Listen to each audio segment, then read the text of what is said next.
여러분 안녕하십니까. 8월 21일 화요일의 뉴지스탁 마감 시황 뉴스입니다. 미중 무역 분쟁 협상 기대감과 트럼프 미 대통령의 금리 인상 비판 발언으로 인해서 외국인과 기관의 매수세가 우리 시장으로 들어오면서 모처럼 우리 시장은 시원한 상승을 보여줬습니다.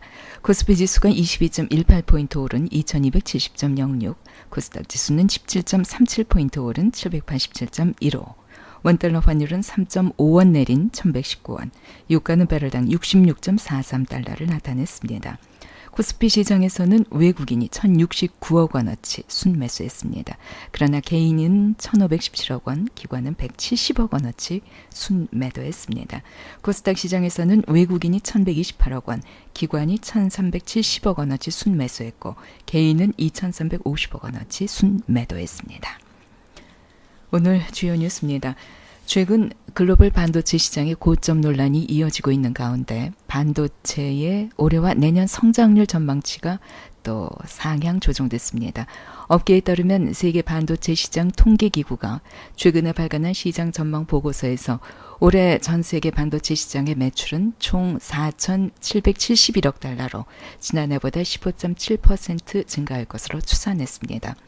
내년에도 올해보다 5.2% 늘어난 5,020억 달러에 달하면서 사상 처음으로 5천억 달러를 넘어설 것으로 내다봤습니다. 관심 종목은 SK 하이닉스, 원익, SFA 등입니다. 성형 치과 등 의료기기 분야 업체가 중국 시장을 집중 공략하고 있습니다.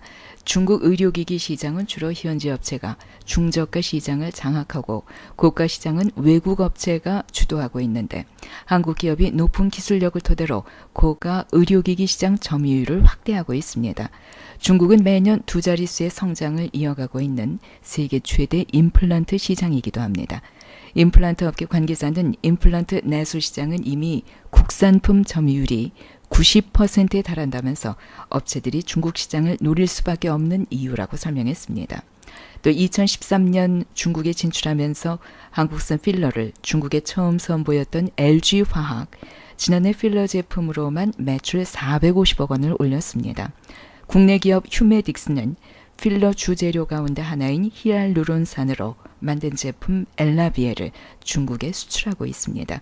국산 필러 수출액은 2016년 1,613억 원에서 지난해에는 2,124억 원으로 31.7%가 늘었습니다. 중국 성형 시장이 성장하면서 중국 수출이 급증한 덕분이기도 합니다.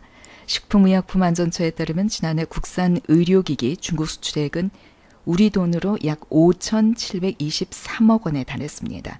의료기기를 포함해서 식품, 화장품 분야, 국내 기업의 중국 수출 걸림돌 가운데 하나였던 위생 허가 조건이 최근에 완화된 점도 의료기기나 그 밖에 화장품, 식품 분야의 중국 수출 확대에 힘을 실어줄 전망입니다. 관심 종목은 오스템 임플란트, 덴티움, 디오, LG화학, 휴메딕스, 휴온스 글로벌 등입니다. 오늘 특징 종목입니다. 사막 콘덴서, 하반기 가격 인상과 증설 효과로 사상 최대 실적이 전망됩니다. 오늘 10% 상승 마감했습니다. SK 하이닉스, D램 업황 흐름은 2018년 하반기, 2019년까지도 양호할 것으로 예상되면서 4.95% 상승 마감했습니다. 삼성전기, 7월부터 자동차용 MLCC 신규 라인이 가동을 시작했습니다. 올해 자동차용 MLCC 매출은 전년 대비 3배 증가할 것으로 전망됩니다. 7.49% 상승 마감했습니다. 바이오닉스진, 암 진단키트 개발 기업인 하엘과 항암제 공동 연구 개발 소식에 상한가 마감했습니다. 셀트리온 헬스케어, 올해 말 내년 초 트룩시마와 허주마의 미국 시장 론칭이 기대됩니다. 4.69% 상승 마감했습니다. 시장의 전망입니다. 어제부터 제약바이오주들이 상승하고 있습니다. 이 코스닥 제약업 지수는 고점 대비 28%가 급락했습니다. 가장 큰 이유가 금융감독원의 연구개발 비용 테마 감리 때문이었죠. 최근 반기보고서 제출 시기에 맞춰서 다수의 바이오 업체들이 연구개발 비용 처리 기준을 수정을 했고 이에 따라서 제약바이오 업종의 불확실성이 상당 부분 해소됐습니다. 전체 시총에서 차지하는 비중이 큰 코스닥 제약바이오 기업의 우려 경감은 상당히 긍정적인 소식입니다. 이와 함께 코스닥의 상승 불씨가 살아있다는 분석이 나오고 있습니다. 코스닥 활성화를 위한 추가적인 정책 발표가 또 남아있기 때문인데요. 최종구 금융위원장이 지난달 25일 국회 정무위원회 업무보고에서 금년 1월에 발표한 코스닥 시장 활성화 방안을 보완하는 자본시장 개혁과제를 하반기에 마련할 계획이다. 이렇게 밝혔습니다. 코스닥 시장은 정부의 혁신 성장 정책의 성과를 판단하는 지표 가운데 하나이기도 합니다. 정부의 추가적이고 구체적인 코스닥 활성화 정책안이 마련될수록 코스닥 시장 훈풍은 강해질 수밖에 없는 이유이기도 합니다. 도널드 트럼프 대통령이 현지 시간으로 20일 미국 중앙은행인 연방준비제도의 금리 인상 기조에 또다시 강한 불만을 나타냈습니다. 로이터 통신과의 인터뷰에서 연준의 금리 인상에 상당히 기분이 좋지 않다 이런 얘기를 했습니다.